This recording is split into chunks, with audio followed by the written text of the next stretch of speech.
사무엘상 21장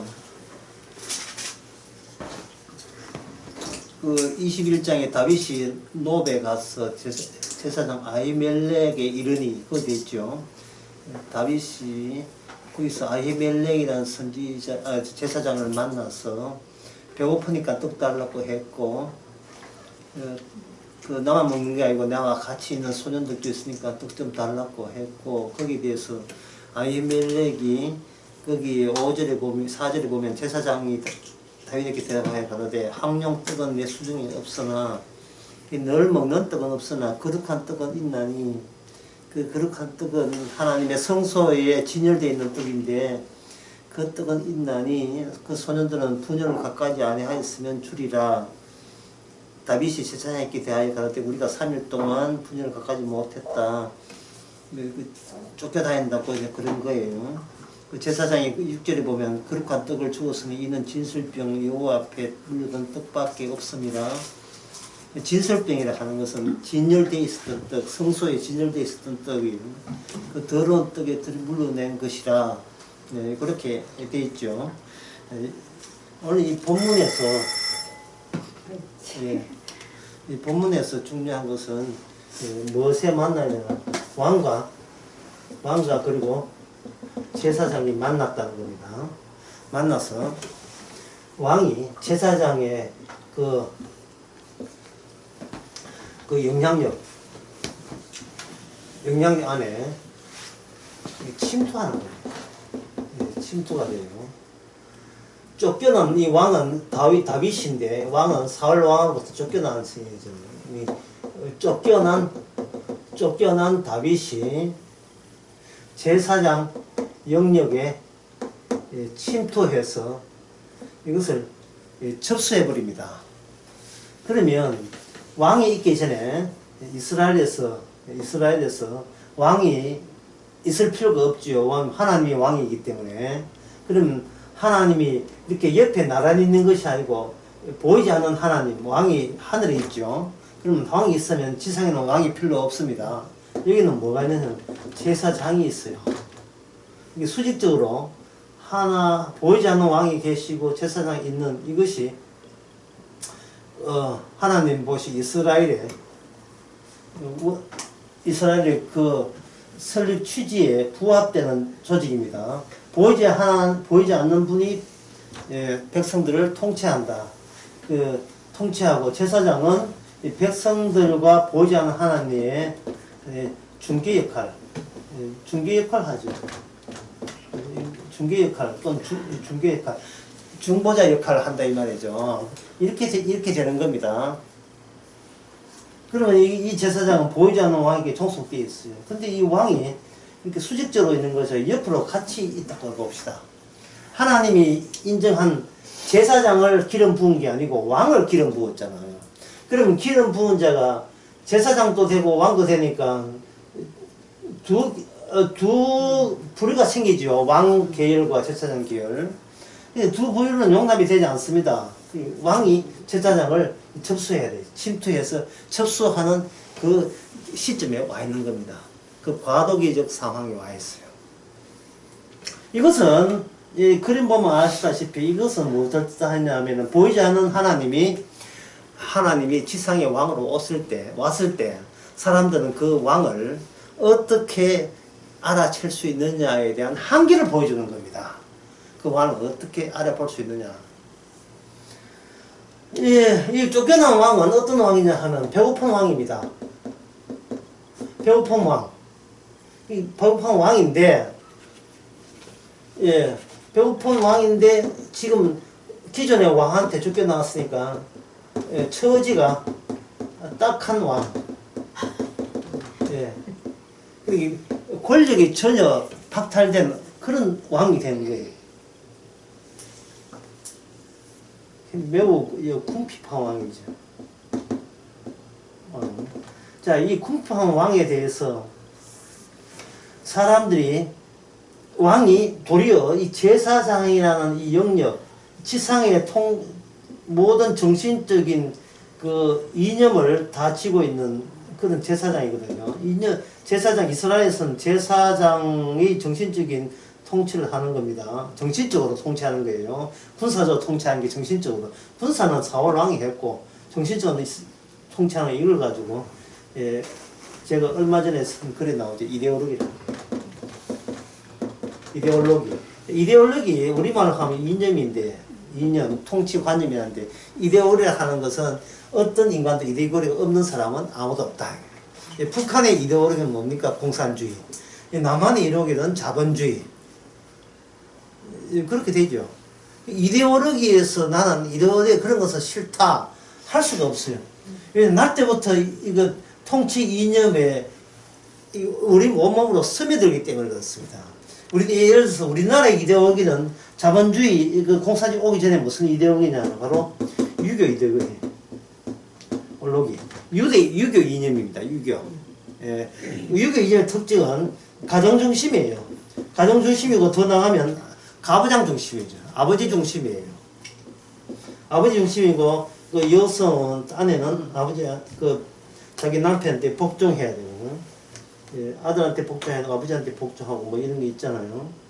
예, 큰일은 남자가 다 하고 사소한 작은 일은 가정은 여자가 맡되 여자가 하는 일은 바깥의 일보다 사소하다는 거.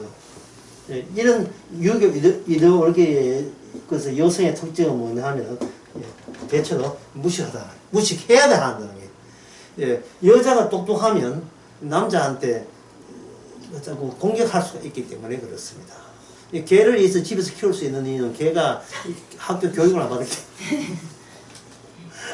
학교 교육을 안 받았습니다. 그러니까 사육이 가능한 겁니다. 그래서 유교적에는 남자가 교육받은 남자가 여자를 사육하는 거죠. 남자는 무슨 혜택을 입었냐 하면 교육 혜택을 입었습니다. 예, 엘리트, 문자 해독이 가능한데. 그런데 유교 이데올로기에서 여자들이 예, 교육을 받아버리니까 이 이데올로기가 이게 어떻게 됩니까? 예, 무너지죠. 이 무너지고 어디로 가느냐 하면은 돈 이데올로기, 그 돈을 다른 말로 하면 자본 이데올로기, 자본 이념에 가는 거예요. 돈이 있는 자가 큰 소리 치는 가정이든 국가든 사회든 어디에 돈이 있어야 사람 구실을 하는 이데올로기에 속해져 있습니다. 근데 제가 이렇게 그 다음에 이념으로 설명하는 것이 좋은 이유가 예, 사람들은 오늘날 교회를 안 다니거든요. 종교 같은 것을 예, 그냥 오라고 생각한다 이 말이죠. 오라고 생각하거든요. 자, 그럼 이 지금까지 이 강의한 바에 의하면 사람이 교회나 종교나 불교나 뭐 이런 걸 오라고 생각한다고 해서 그의 이 통치 이념에서 벗어날 수 있습니까? 아니죠. 예, 교회를 벗어나도 돈에서는 못 벗어나잖아요. 그러면 그거는 종교인인 거예요. 돈을 숭배하는 종교인. 이미 종교가 있기 때문에 교회나 절이나 성당을 시시하게 보는 거예요. 이미 종교인이 있어요. 믿습니다 하는 게 있습니다. 예. 믿는 게 있어요. 그게 반드시 있다고. 오창에다가 클래식, 예, 그 하나 지금 기도 제목이라 했잖아요. 통성기도 한번 할까요? 이미 이데올로기 속에 말려들고 있는 거예요. 우리 모두가. 그래서 성경에서는 이걸 아주 간단하게 이데올로기 어려운 말은 안 해요. 딱 한자예요. 우리말 하면. 앞에 뭐 하나 붙이면 확실하죠. 혈육. 인간은 혈육. 이걸 창세기 보면 뭐냐? 아담 안에서는 혈육 이외에는 아무것도 더 소중한 건 없어요. 자식이 있다면 내가 무슨 이메일로 내가 다 교회만 교육하고 저리 가되 제발 내 자식만큼은 안 건드렸으면 좋겠다. 혈육 이데올로기. 그리고 예수님이 오셨다는 것은 새로운 이데올로기로 왔다는 말은 뭐를 끊느냐 하면은 이 혈육을 끊는 거예요. 이 혈육을 천하 자식아 내보다 사람 합당치 않다. 예? 누가 내 모치면 누가 내 동생들이냐? 하나님 말씀 내 말 듣는 자가 아버지와 형제니라. 혈육 자체를 뭘 하면 이 교체 작업에 나서는 겁니다. 이데올로기의 교체죠. 종교의 교체죠. 절대 통치 이념의 교체입니다. 그래서 지금까지 강의한 것을 한마디로 말하면 인간은 자기 삶의 분위기에서 벗어나지 못한다. 탈출하지 못한다. 그겁니다. 이미 인간이 태어날 때 빈 공간이 아니고 꽉 차 있는 정신적인 그 프레스가 있어요. 억눌린 게 있고 그게 인간 속에 들어오는 겁니다. 그것을 바로 뭐라 하면 현실 인식이라고 할 수 있어요. 인간은 그냥 사는 게 현실 인식입니다. 그런데 그 당시 이스라엘 이데올로기는 뭐라 했습니까? 바로 제사장 이데올로기 했지요. 자, 이거는 여러분 아시니까 제가 한번 그냥 쉽게 하겠습니다. 제사장 이데올로기는 뭐냐 하면 보이지 않는 하나님께 나아가려면 제사장으로부터 뭘 받는다? 죄사함을 받아야 나갈 수 있다. 이게 제사장 이데올로기입니다. 이게 제사장 이데올로기. 그러면 죄사함을 받게 되면 우리에게 어떤 효과가 있느냐? 이방 전쟁에서 승리를 누가 보장하느냐? 보이지 않는 하나님이 승리를 보장한다. 자, 승리를 보장하게 되면 그에 대한 대가는 뭐냐? 약속의 땅, 가나안 땅에서 계속 살 수 있다. 요거예요. 요게 약속의 땅에서. 그럼 여러분 보기에는 구약이 좋습니까? 신약이 좋습니까? 이런 거. 그 약속의 땅에, 그 현재 이스라엘 땅에 그냥 살고 싶겠어요? 이거 한번 생각해 보세요. 지도 위에 자기 이름을 쓴다. 지도 위에. 그러면 실제로 그 사람이 내가 여기에 대전에 있는데 서울에다가 지도책 펴놓고 서울에다가 내 이름 쓰면 내가 갑자기 졸지에 내가 그 주지가 서울로 바뀝니까? 아니죠. 그러면 이 지도라 하는 것은 그냥 종이 쪼가리 지나지 않지 않습니까?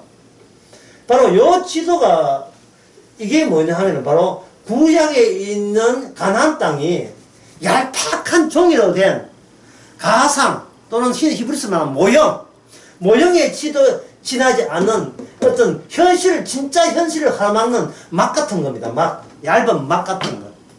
두께가 없는 막. 페인팅된 그림이라 볼 수 있죠. 신라시대 유명한 화가 솔거가 벽에다가 소나무를 그려 놓았더니만 참새가 진짜 소나무인 줄 알고 와다가 부딪혔다는 거예요. 그 이야기, 이거 많이 했지요. 무정한 그러면 그래 될 수 있어요. 참새는 교육을 안 받았기 때문에 뭐가 뭔지 잘 모르니까.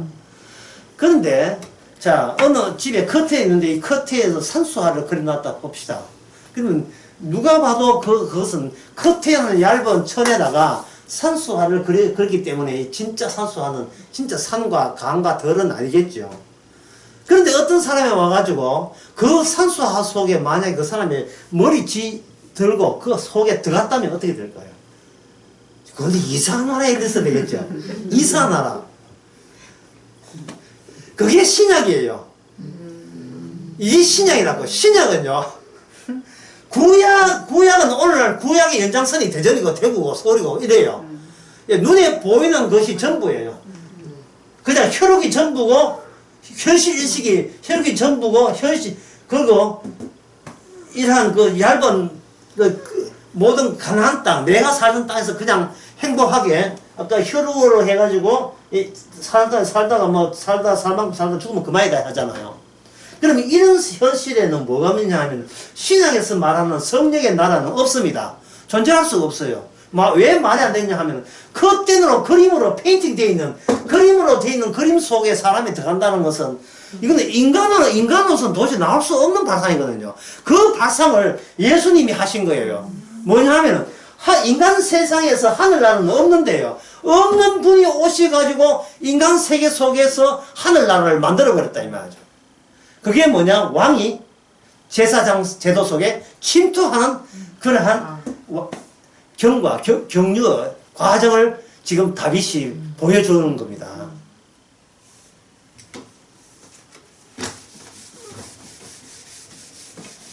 어떻게 다윗이 보여주는가?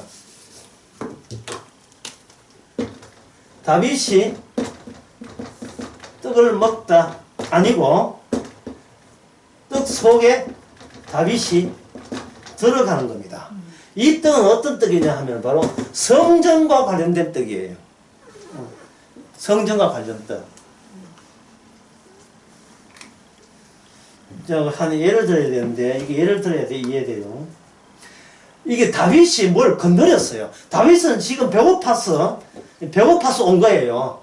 다윗을 이렇게 성소, 그 당시에 성전이 없으니까 일시적 성전이라고 합시다. 이 성전, 제사장이 있는 성전으로 이렇게 혼자서 온 것은 뒤에 그 따로 자기 따르는 400명이가 그 빼놓고 딱 혼자서 온 것은 타오레께 쫓겨다 보니까 배가 고파서 자기 수행원들 배가 고파서 자기도 배고프고 와서 떡달을 구하면서 왔는데 이게 뭐 다윗이 뭘 건드렸어요.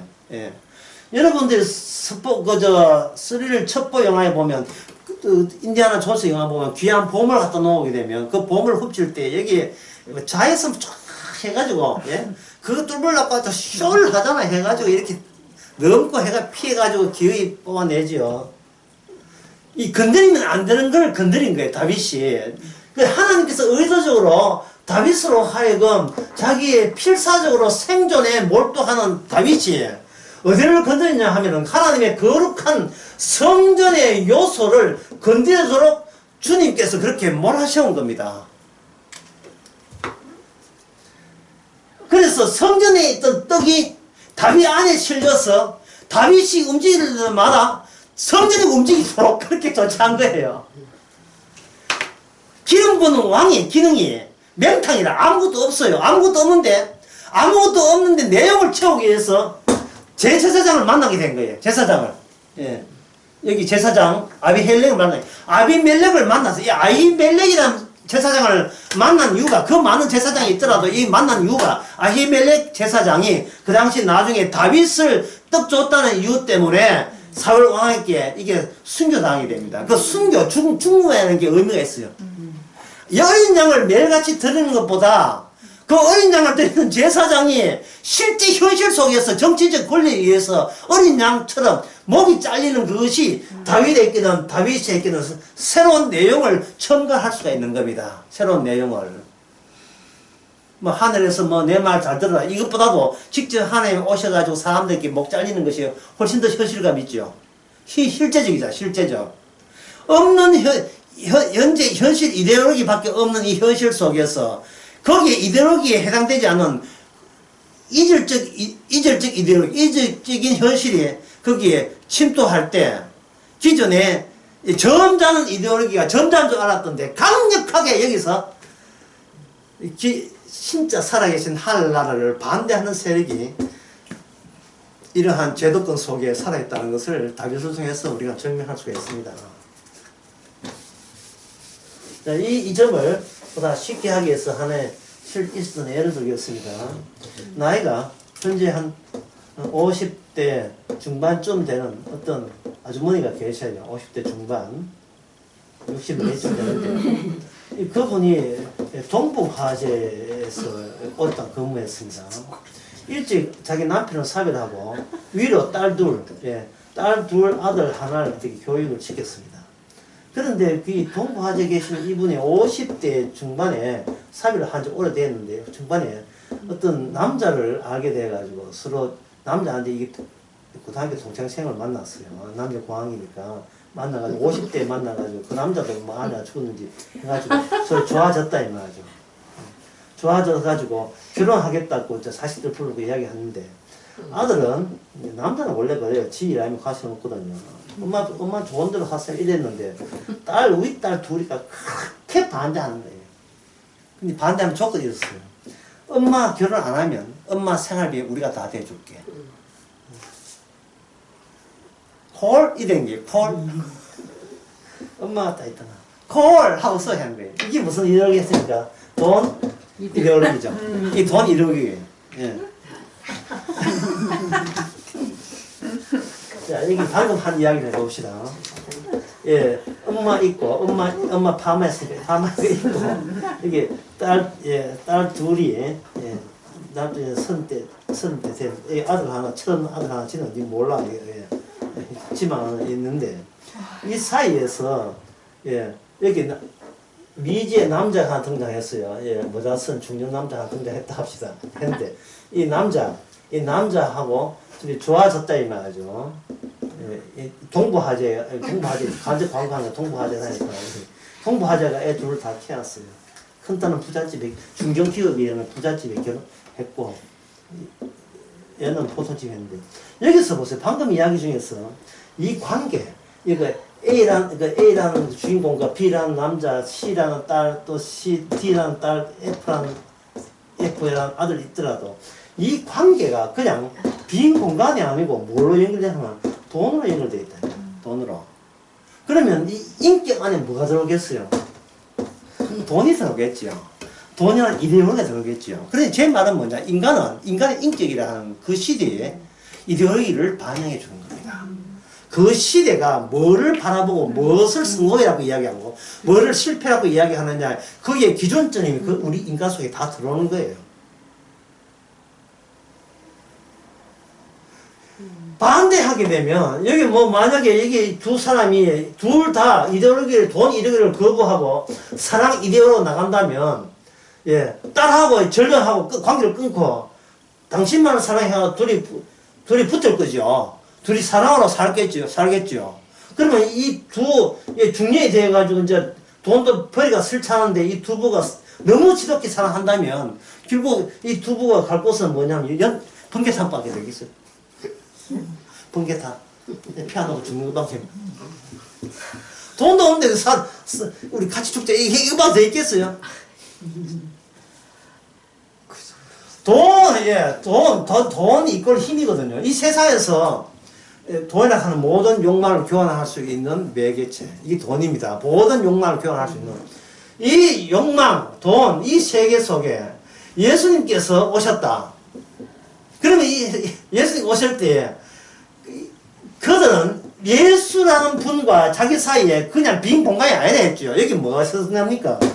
이 관계가 있는데, 이 관계는 인간 쪽에서 나 살고 보자, 힘 가지고 돈 가지고 살고 보자 하는 그 관계에 작정해가지고 예수님한테 점검하겠죠. 예수님, 우리가 원하는 걸 제공할 수 있어요? 제공할 수 있어요? 딱 수시 오겠죠. 근데 예수님께서는 그들이 원하는 걸 주지 않습니다. 지난 어제 설교인가? 예. 어제 설교인가? 안전뱅이, 사도행전 3장, 안전뱅이 있지요. 그때 베드로와 요한이 섭섭한 이야기를 했습니다. 뭐라고 하냐면, 그걸 돌라 하니까, 이 돈 할 때 안전뱅이의 이데올로기가 뭡니까? 돈 이데올로기죠. 할 때, 네가 원하는 걸 차단하고 예수 이름을 줘버리는 거예요. 이거는, 인간은 맨 껍데기는 그 인간인데 인간 자체의 내용물이 완전히 바꾸어지는 겁니다. 예수 이름으로. 예수님이 하셨던 일로 이게 바꾸어지는 거예요. 그게 바로 새로운 이스라엘이죠.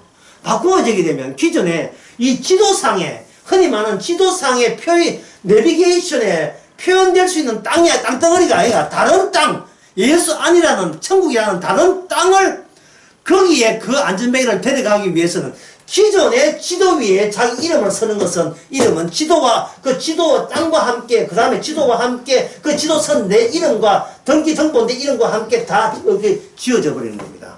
언제? 그 순간 예수 이름 믿을 때 내 이름은 죽는 거예요. 그래서 지금 예를 들어가서 인간이라 하는 것은 결국 인간과 인간의 만남이 아니고 걸쳐져 있는 거미줄처럼 촘촘하게 있는 그 관계망을 타고 서로 의사소통을, 커뮤니케이션을 하고 있는 거예요. 의사소통을. 어떤 말도 그렇습니다. 교회에서 항상 성경을 많이 읽어야지 하잖아요. 아까 했잖아요. 성경을 많이 읽어야지. 그 밑바닥에 뭐가 있습니까? 성경만 읽으면 뭐 생긴다? 돈 준다, 이 말. 하나님이 돈 살게 해주겠다. 돈 준다, 이 말. 돈 없는데 성경 읽을 사람 어디 있습니까? 돈 좀 되니까 성경 읽을 게 아니겠습니까? 모든 인간의 어떤 많은 내뱉는 모든 말 속에 지금 좀 살만하다 이 뜻이에요. 예, 연금 연하는 거 있고, 나라에서 또 이렇게, 노인복지 차원으로 한 20만 주고, 이게 있는 거예요. 이게 있다고요. 그런데 오늘 보면 다윗은 그게 하나도 없어요. 쫓기고 있는 입장이니까. 현찰이 없는 게 현찰. 카드 다 끊기고 현찰이 없고 도와준 사람 아무도 없어요. 그러니까 어디를 덤비드느냐 하면 바로 거룩한 성소에 있는 떡을 공격하게 된 겁니다. 이게 건드린 거예요. 이게 본인의 의사가 아니고 건드린 거예요. 모세 때 여기 지성소 성막입니다. 지성소 성소인데 성소에 이게 테이블이 있어요. 테이블. 여기 앞에는 동쪽에 테이블이 있고 서쪽에다가 7 촛대가 있어가지고 촛대가 있거든요. 요한계시록에서는 요한계시록 1장에 보면 7 촛대 나오죠. 앞에 7 촛대를 비춥니까? 이게 바로 7 촛대가 비추는 것이 바로 이게 교회가 되는 거예요. 요한계시록의 2장, 3장 7 교회가 비추는 거예요. 7 촛대. 그래서 7 교회잖아요. 7 촛대에서 비추는 성도들을 떡을 보는 거예요. 떡을 본다 이 말이에요. 이 떡까지 하다 다윗이 물 데가 없어가지고 이 떡을 지켜야 될 사명자가 누구냐? 제사장입니다. 그 지역에. 이게 사명자에게 떡 달라고 온 겁니다.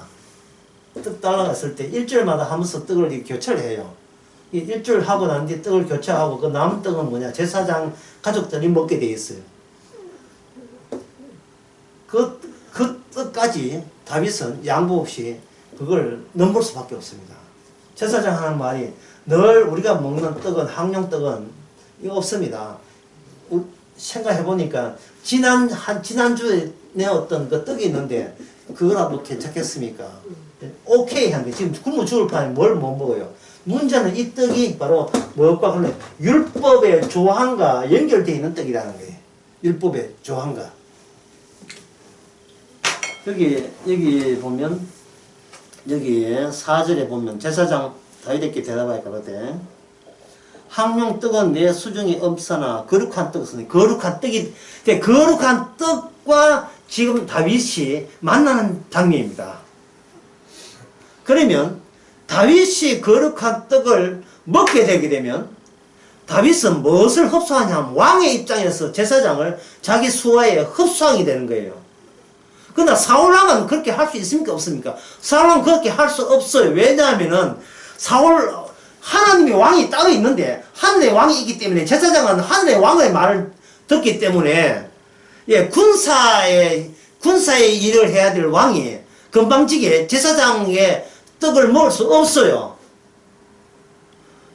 여기 성소는 누가 있는 것이냐 하면 바로 하나님의 이름이 있는 것이거든요. 쉽게 말해서 하나님이 계신 거예요. 그럼 이 떡은 누구 떡이냐? 하나님이 먹을 떡이 되는 거예요. 이 떡을 왕이라고 해서 군사력을 해야 될 왕으로서 이 떡을 침범 못합니다. 근데 다윗 같은 경우에는 침범하려고 침범한 게 아니고 지금 건드려버린 거예요.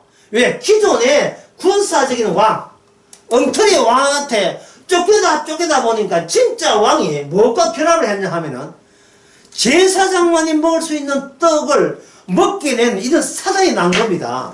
이것은 바로 왕이 뭐를 흡수 통합해버렸다? 제사장직을 흡수 통합해버린 거예요.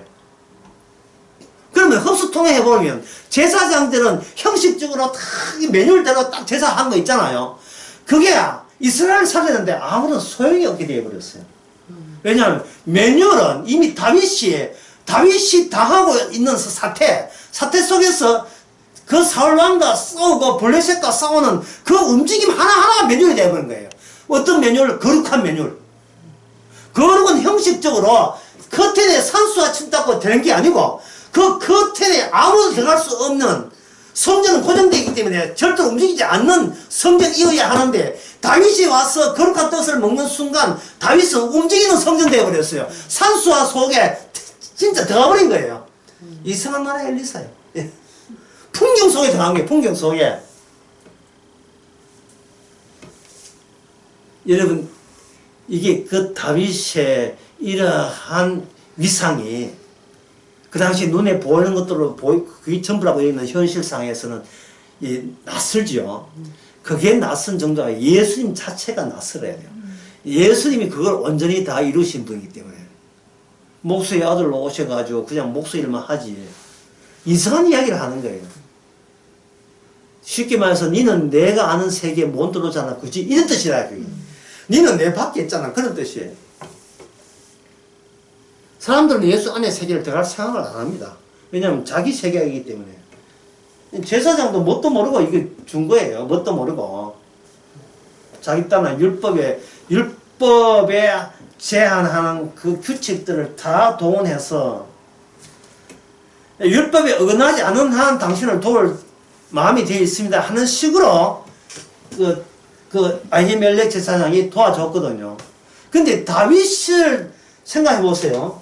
자기 제사장은 아히멜렉 제사장은 예, 율법에 위반되지 않는 조건을 거쳐서 누굴 도와줬습니까? 다윗을 도와줬는데 나중에 끝난 건 아닌데 이 아히멜렉이라는 이 제사장이 사울왕에 의해서 이 사람이 살해당하잖아요.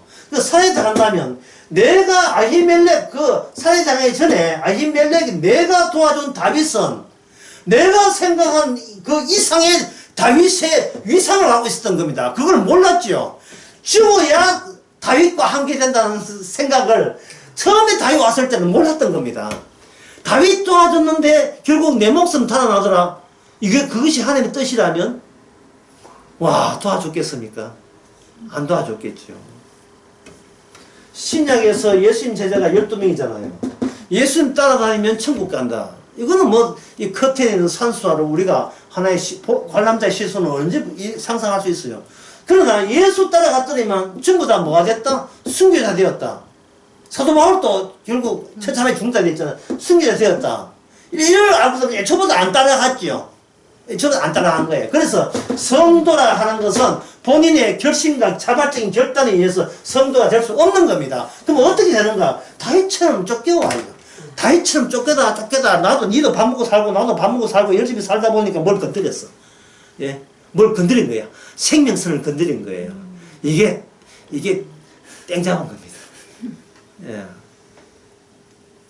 교회 가서 성경 연구에 성경 읽고 구원받으라 하는 거 시도했다가 뭐가 잘못 건드렸어.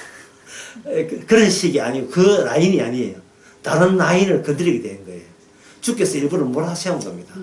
건드리면서 예수 믿는 것이 이 땅에서는 죽었고 그리고 그리스도 안에서 살아있는 모습이구나 하는 것을 아는 그러한 새로운 체험이 주어지는 겁니다. 예수를 믿는다는 것은 이 땅에서 이미 죽은 자고 그리스도 안에 살아있다는 거. 갈라디아서 3장에 나오죠. 3장 1절 십자가 누가 보이냐 하고 2장 20절에 보면 2장 20절에 보면 내가 그리스도가 십자가 죽은 나니 내 안에 그리스도가 산다. 이러한 회개망측한 이러한 고백이 나온다는 거. 이거는 뭘 의미하느냐. 동부 화재 아줌마하고 사는 세계하고 다르다는 말이죠. 동부 화재 아줌마와 완전히 직접 광고하시는 완전히 다른 거예요. 중첩된 현실에 가는데 현실이 중첩된 거예요. 다윗이 이걸 알아서가 아닙니다. 그냥 배고파서 가다 보니까 이렇게 맞닥뜨린 거예요. 자기가 제사장직까지 흡수통화할 줄 아는 그런 욕심을 낸 적도 없어요. 그런 기도를 한 적 없어요. 제가 나설이 그런 이야기 했죠. 무의식적으로 나간 것은 무의식적으로 돌아온다. 돈 잃으면 돈 온다는 말이에요. 돈 잃으면 뭐가 오느냐. 내가 몰랐던 나가 돌아와요. 이거는 내가 의식한 지금의 나가 아니고 내가 상상도 못한 다른 나가 저한테 주어지는 겁니다. 이 중첩 작업을 주님이 하실 거예요. 주님이. 다시 말해서 모든 인간관계에 있어서 기존의 혈육, 돈 이런 이데올로기 다 혈육 이데올로기, 유교 다 끊어지고 뭐냐 하면 복음 이데올로기, 복음 십자가 중심으로 하나가 엮여지는 세계가 따로 마련되어 있다는 겁니다. 이 세상에 이미 실체되어 있는 거예요. 그러면 이 현실 인식은 이렇게 구분할 수 있습니다. 지금부터 약간 어려워요. 여러분 시력도 있으니까.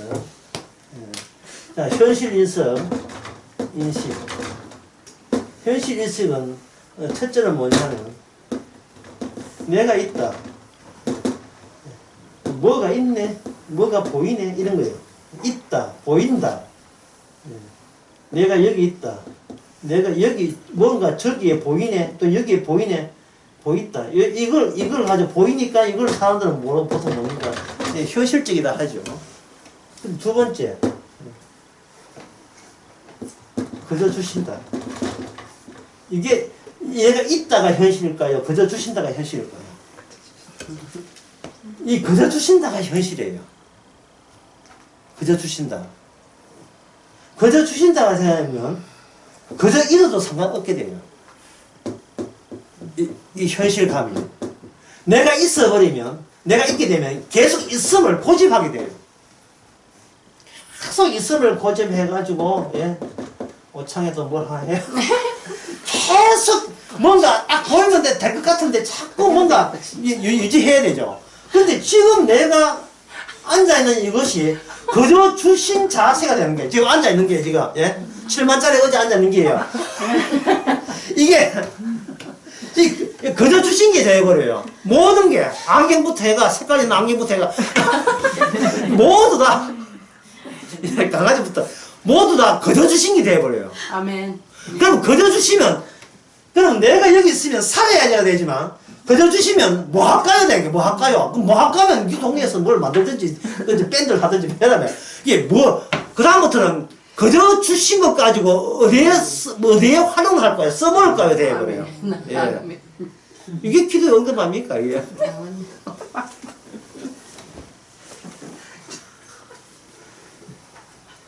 실패 성공이 성님이 아니, 거저 때문에 성님이 안 되죠. 거저라 하는 건 실패 성공 너머에 있는 세계거든요. 거저 주신다, 이 말. 거저 주신다.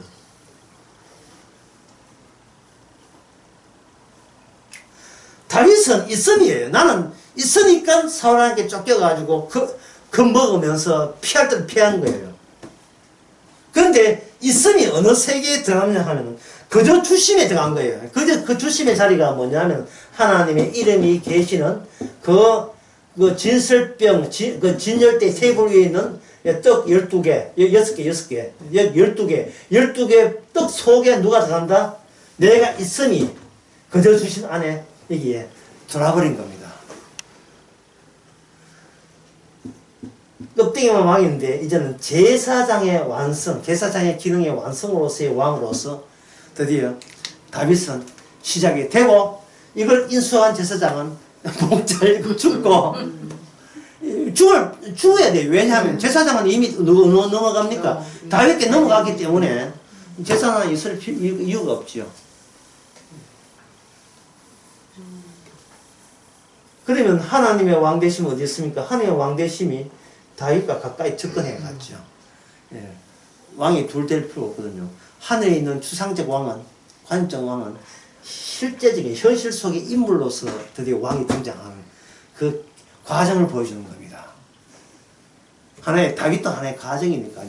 다윗은 죽어서 이 시체가 무덤이 있으니까 하나의 과정 보여주고 살아가시는 거죠. 하지만 진짜는 그 다윗의 후손이죠. 다윗의 후손, 현실의 후손. 현실 속에 현실이 있는 그 현실의 후손으로서 누가 왔느냐? 예수님 오신 겁니다. 이걸 가지고 로마서 1장에서 이걸 가지고 복음이라고 해요. 복음은 기존의 현실 말고 다른 현실이 있는데 그 현실의 자손이 이 기존의 현실 속에 들어와 버린 겁니다. 그러니까 기존의 현실 이데올로기 있는 사람들은 자기 힘으로서 그 새로운 현실에 들어갈 수 있겠어요? 없어요? 뭔가지요. 솔그가 그린 그림 속에 어떻게 솔그가 그렸다고 지도 못 들어가요. 들어가면 지도 참새처럼 머리만 아파요. 왜? 벽에 부딪혀가지고. 들어갈 수가 없어요. 그러니까 신약에서 사도들이 요거를 먹고 사도바 요거를 먹는 이유가 인간이 할 수 있는 일을 하면 요거를 안 먹는데 할 수 없는 이야기를 예수 안에서 떠버려 버리니까 니는 뭐고 너는 뭐냐 이래 돼버려요. 예. 이 마치 뭐 어떠냐 하면은 오디션 프로그램을 하고 있는데 예. 뭐 63번 가수 뭐 45번 가수 노래 부르고 있는데 뭐 7번 가수 나왔는데 7번 가수 많이 심사위원 보면 많이 봤어. 보니까 김광석이라. 김광석 알아요? 32살 때 뭐 죽었는가 있죠? 이미 죽은 자가 왜 거기 오디션에 왜 나옵니까? 이게 말이 돼요? 예? 드라마 보는데 뭐 요새 신인 드라마 탤런트 누가 있는가 싶어 보니까 주인공이 누군데 최진실이라. 이게 말이 되는 겁니까? 이미 죽은 지 최진실 언제 죽었더라? 하여튼 2000년대 죽었는가? 하여튼 죽은 지 그렇게 오래돼서 나오면 말이 안 되잖아요. 이 현실에서 이미 죽음 바깥으로 간 사람이에요. 지금 신약에서 하나님 또는 예수님이 꾸미는 쇼가 그 쇼예요. 내가 죽은 줄 알았지롱 이거거든요. 그러니까 이 현실 속에서 하는 사람들은 너무나 황당한 겁니다. 그래서 교회는 이게 안 되니까 가짜 예수를 만들어서 믿으라고 할 수밖에 없죠. 가짜 있다고 상상하자. 예.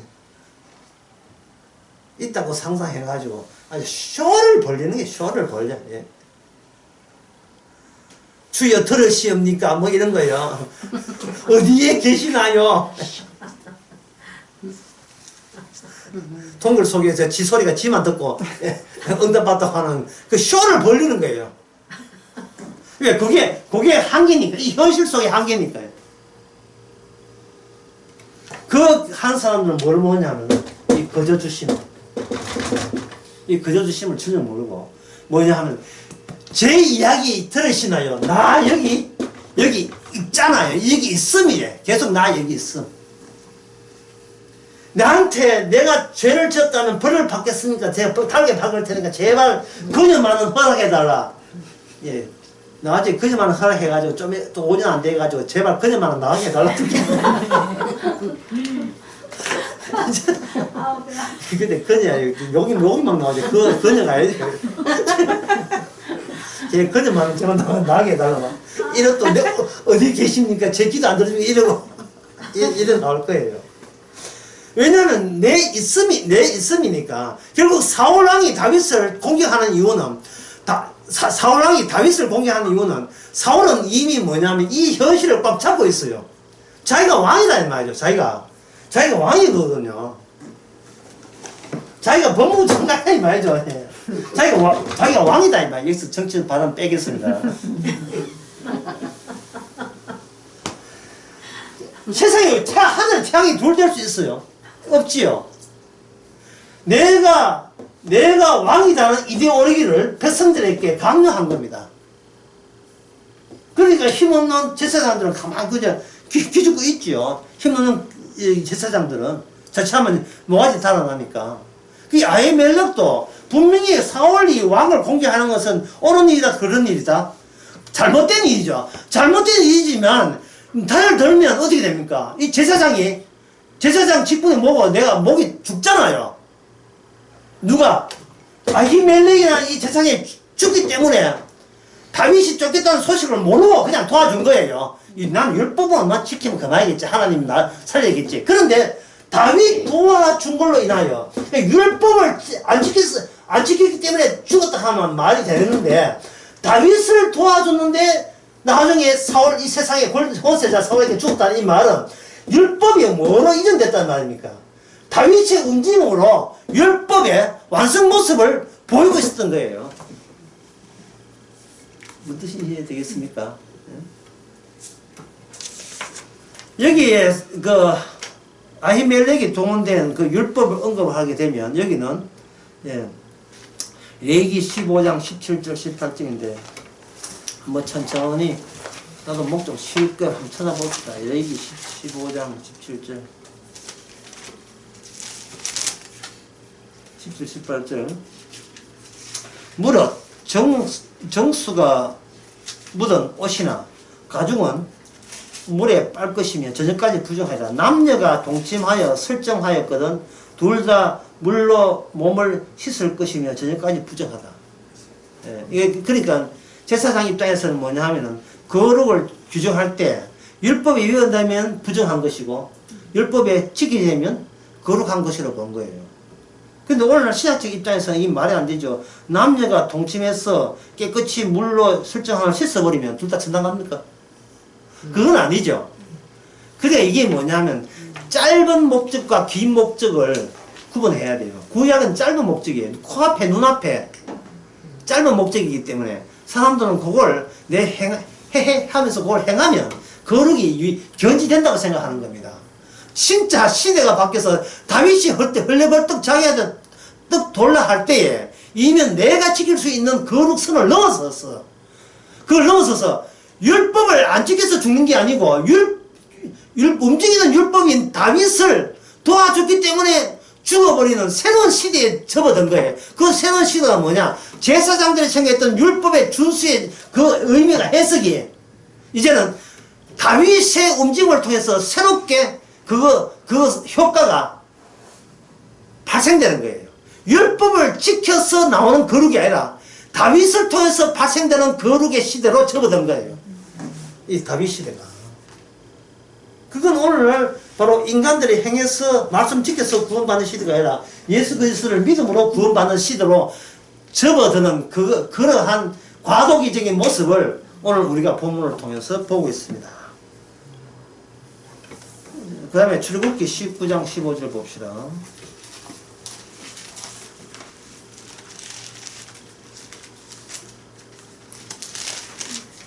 장 15절. 예. 모세가 백성이 이럴 때 예비하여 3일 기다려 여인을 가까이 말라. 여인을 가까이 하지 말라. 이래 됐어요. 이것은 뭐냐 하면 시내산에서 인간의 대인관계, 혈육적인 관계, 아까 있죠. 사람과 사람 관계, 그 관계 말고 하나님의 삼자관계, 하나님의 거룩함이 개입하는 그런 관계를 구성해야 된다고 해서 지상에 이런 하나님을 배울 때는 남녀 관계나 인간의 관계는 잠시 중지시키는 겁니다. 그 다음에 레위기 24장 8절. 레위기 24장 8절.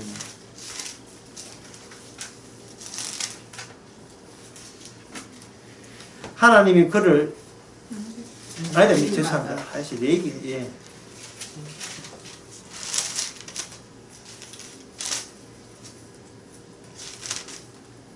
이 세상 8절에 보면 매 안식일 때에 이 떡을 여호와 앞에 진술을 할지 매 안식일 그게 교체를 안식으로 교체하는 거예요. 일주일 전에 있는 떡은 있는데 이 떡은 그냥 배고프다고 줄 수 있는 떡이 아니고 아까 그런 조건 여자를 가까이 하는 조건 이자 관계 인간의 관계 말고 하나님의 관계가 머물러 있는 사람에게만 먹을 수 있습니다 라고 아히멜렉은 제시했습니다. 그러면 만날 성경 보고 기도하는 사람이 아니고 소극적으로 적용 어떻게 했냐 하면 여자하고 같이 관계 안 했으면 그만 하나님과 관계가 유지된다고 내가 쳐줄게요. 이런 식으로 그냥 넘어간 거예요. 그게 그 당시 제사장의 한계입니다. 제사장은 그냥 매뉴얼대로 했을 뿐이거든요. 율법을 해석을 할 때 율법 해석이 다윗을 통해서 새롭게 정의된다는 사람은 까마득 모르고 내가 율법의 선생이니까 내가 할 수 있는 대로 뭐 이렇게 그거 시킨 대로 안 하면 율법 지킨 게 되잖아 라고 그걸 거룩이라고 견지하기 그걸 생각했던 그 시대가 아히멜렉 시대예요. 그 시대가 떨어진 거예요. 그 시대가 다윗의 등장으로 말미암아 다시 말해서 하나님의 왕이 어떤 인격체로서 하나님께서 직접 인정하는 왕이 등장함으로 말미암아 제사장들이 하는 기능이 와해가 되는 겁니다. 이제는 그 다윗에게 종속된 제사장이 되어야 되겠죠. 종속된 제사장. 다윗 왕은 또 다윗은 자기 내부에 제사장 기능을 듬뿍 담아야 되고 그런 변화하는 시점을 우리가 보고 있습니다.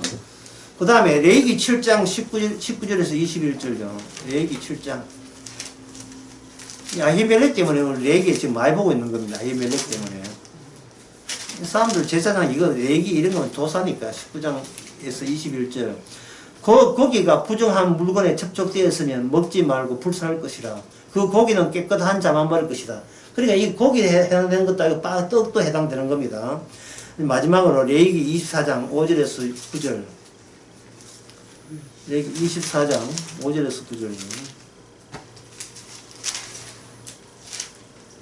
거기 보면 너는 고운 가루를 취하여 떡을 굽되 떡덩어리 에바 10분의 1로 하여 여호와 앞에 숨기는 상위에 2줄로 한 줄로 6 진술을 하고 아까 6개, 12개 예, 그렇게 기념하여 매 안식일에 이 떡을 여호와께 진술하여 이래 되어 있죠. 그리고 이 떡은 예, 이스라엘 자손을 위한 것이 영원한 언약이니라. 이 떡은 아론과 자손에게 돌리고 예, 그들이 먹은 다음에 거룩한 먹을지니 이 여호와 앞에 화자 중에 돌릴 것으로 지극히 거룩한 것이다. 이랬죠. 자 여기서 요거 이야기하고 저 시간 맞춰 봅시다. 자 아까 처음에 이야기했는데 자 하나님은 왕은 보이지 않습니다. 하나님 계시고 수직적이에요. 수평적이 아니고 보이지 않고 여기 모든 현안을 제사장이 일임하고 있죠. 자 제사장은 뭐를 유지한다? 거룩을 유지한다. 어떻게 율법대로 살면서 요게 이스라엘의 원형이라 했습니다. 원형이에요. 왕을 이게 하나님 왕이기 때문에 제사장이 있으면 돼요. 그런데 백성들이 이방 민족을 닮아가지고 뭐 달라 했습니까? 왕을 달라 했지요. 하나님이 허락했지요. 이 왕을 이게 가짜인 걸 알리기 위해서 하나님께서는 같은 인간 다윗에게 기름 부어버렸어요. 기름 부어가지고 가짜인 것을 설득하니까 싫었어. 본인도 모르지만 하여튼 무조건 자기 본성대로 예. 세상 왕이 하는 그 짓거리 이데올로기를 그대로 하는 거예요. 하늘나라 이 하나님 통찰에 이런 이념은 없고요. 그냥 짓거리 하다 보니까 누가 피해가 돼야 돼. 누가 피해가 누구한테 오느냐. 다윗에게 왔잖아요. 그 다윗은 어디를 들어갑니까? 이 제사장이 여기에 그만 여기에 만났어요. 이 영역에 들어와버린 거예요. 들어와서 제사장들이 자손들만 먹을 수 있는 떡을 내 나라 이된 거예요. 그냥 내 나라죠. 그냥 자기 먹었어요. 먹음으로써 기존의 왕 제도 무너지고 제사장 제도 무너지고 다윗을 통해서 하나님의 왕이 직접 수직적이 아니고 이제 수평적으로 하나님의 계시를 옆에 사람들에게 이제 옆에서 날리는 거예요. 옆에서. 그 이 모습은 오늘날 하나님이 육신이 되어서 우리한테 와서 거창한 보이지 않는 하나님이 아니라 실제로 하나님은 이런 분 외에는 다른 하나님이 없다를 우리에게 보여준 겁니다. 짚으십시오.